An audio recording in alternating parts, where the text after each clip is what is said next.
Buonasera e ben ritrovati con l'informazione flash di New Sicilia. Vediamo insieme i titoli più rilevanti del pomeriggio.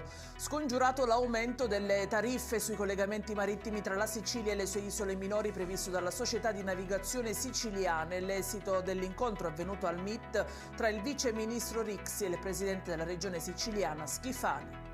Ha anticipato invece le sue dimissioni l'amministratore delegato di GESAP Vito Riggio, le aveva annunciate poche settimane fa dopo alcune dichiarazioni del governatore. Riggio ha consegnato una lettera al consiglio di amministrazione della società che gestisce l'aeroporto di Palermo e inviata anche al sindaco La Galla.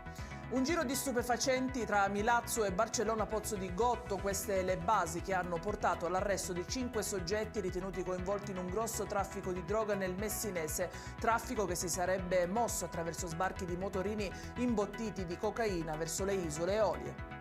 Scandalo a Palermo dove un operatore cinquantenne dell'ASP avrebbe lasciato una telecamera nascosta per riprendere le colleghe che si cambiavano nello spogliatoio, a far scattare le indagini condotte dai carabinieri proprio le vittime della vicenda. E chiudiamo col meteo, sarà un giovedì santo di sole un po' in tutta l'isola, probabili piogge soltanto su Messina e Trapani, stabili le temperature.